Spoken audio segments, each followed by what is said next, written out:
Quand ton cœur n'est pas dans quelque chose, tu mens. Tu es hypocrite. Ce sont tes actes. Tes actes parlent plus que ta bouche. Et on vit dans une hypocrisie. On attend que Dieu opère des miracles. Pensez-vous que notre Dieu est un Dieu qui ne voit pas ton cœur? Tu peux me mentir. Mais tu ne peux pas mentir au Saint-Esprit. Parce que lui, il est logé dans ton cœur. Et parce qu'il est logé dans ton cœur, il connaît tes pensées. Il s'est attendu avec sa femme. Ils sont allés mentir à l'homme de Dieu. Oui, c'est à ce prix-là on a vendu le sang. L'homme, son cœur était porté sur son gain.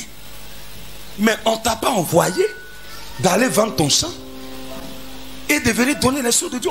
On ne t'a pas forcé. Il lui a dit, comment tu t'es arrangé et puis tu n'as pas protégé ton cœur? Je vous dis la vérité.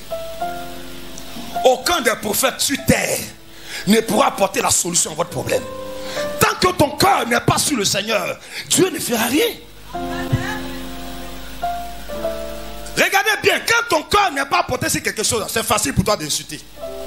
Regardez, quelqu'un qui aime critiquer là, la personne qui critique là, c'est la personne qui déteste le plus. Parce que quand tu aimes, tu couvres. Quand tu aimes, tu protèges. Mais quand tu n'aimes pas, c'est facile. Si vous voulez voir la main de Dieu dans votre vie, en cette année, réveillez-vous de vos rêves. Enlevez le masque que vous portez. Dieu veut voir ton vrai visage pour composer avec toi. Dis à quelqu'un, enlève le masque. Ça ne te ressemble pas. C'est pourquoi il y a certaines choses qui tuent. Les gens pensent que non, tel homme de Dieu n'est pas puissant. Je vais aller voir X. Mais regarde, nous avons le même esprit. Si vous aimez Dieu, vous allez aimer les choses de Dieu. Si vous aimez Dieu, vous serez volontaire pour les choses de Dieu. Si vous aimez Dieu, venir à la présence de Dieu ne va pas porter un problème pour vous. Si vous aimez Dieu, s'approprier des choses de Dieu sera un honneur. Ça sera une reconnaissance. Vous devez avoir les critères de Dieu. Les critères de Dieu, c'est l'amour. Les critères de Dieu, c'est la patience. Les critères de Dieu, c'est la fidélité. Tu vas me dire, oh, Dieu, c'est difficile. Je suis déjà dedans. Je suis déjà habitué. Ça, comment je vais faire pour sortir? Si tu veux, c'est possible. Amen. Je ne sais pas qu'est-ce qui a duré dans ta vie. Je ne sais pas qu'est-ce qui a pris du temps. Peut-être tu es prêt à condamner. Non, ils m'ont fait ça. C'est parce qu'il m'a fait ça que je suis comme ça. C'est parce qu'il m'a fait ça que je suis comme ça. Regarde l'état de ton cœur. Tu penses que si tu meurs dans cet état, Dieu pourra collaborer avec toi? Libère ton cœur. Ne laisse pas le diable prendre le contrôle de ton cœur. S'il a le contrôle de ton cœur, tu vas me dire, oh mon Dieu, comment savoir que le diable a le contrôle de ton cœur? C'est pas tes pensées.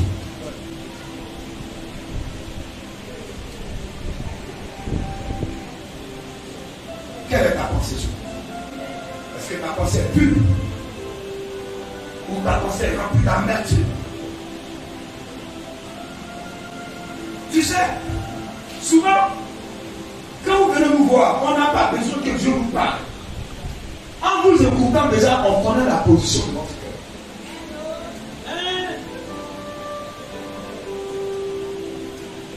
Est-ce que vous pouvez véritablement que Dieu t'aide dans votre vie? Il y a un travail à faire dans votre cœur. Regarde, le problème, ce n'est pas ton mari. Le problème, ce n'est pas le travail. Le problème, ce n'est pas le voyage. Le problème, ce n'est pas l'argent. Le problème, ce n'est pas le mariage. Le problème, ce n'est pas la fille. Le problème, ce n'est pas ton homme. Le problème, c'est toi.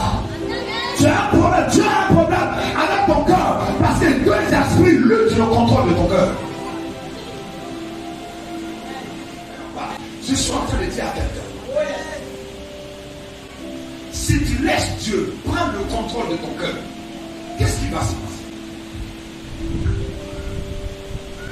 La guérison va commencer à opérer dans ton cœur. La paix, la joie, la stabilité, le bonheur. Regardez, tout ce qui est artificiel de Dieu.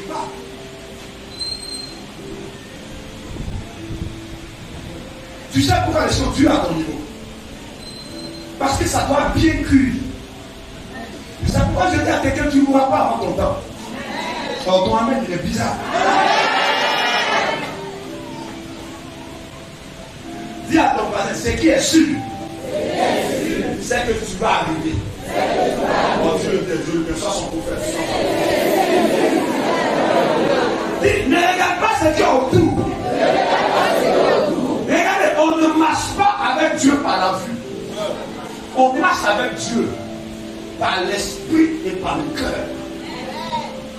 Ne pensez pas que Dieu va vous envoyer des choses qui sont faites. J'ai aimé le témoignage de la soeur.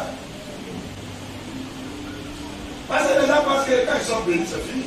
Il y a un combat. C'est pourquoi Dieu est là, béni. Parce que Dieu sait que s'il ne t'entraîne pas pour gagner les batailles, tu ne pourras pas tenir la bénédiction. Et c'est exactement. Maintenant, ceci. Je peux avoir ton attention maintenant.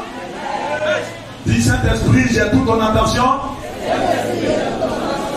Écoutez ceci, je vais mettre quelque chose dans votre esprit par l'esprit. Dieu ne bénit jamais quelqu'un sans lui avoir donné une expérience avant. Tu n'as pas encore.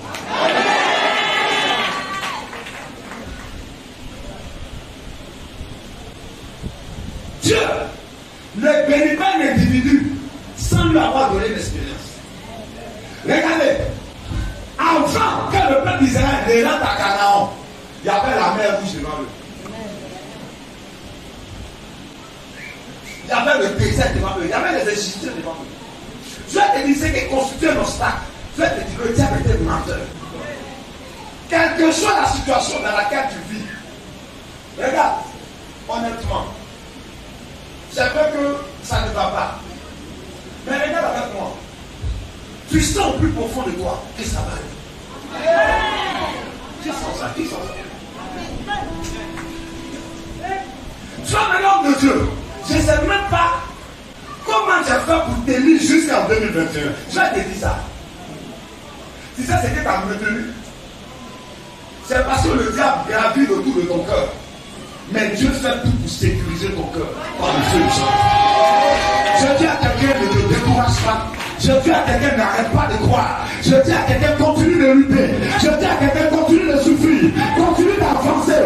La bataille nous appartient. On a gagné la guerre avant la guerre.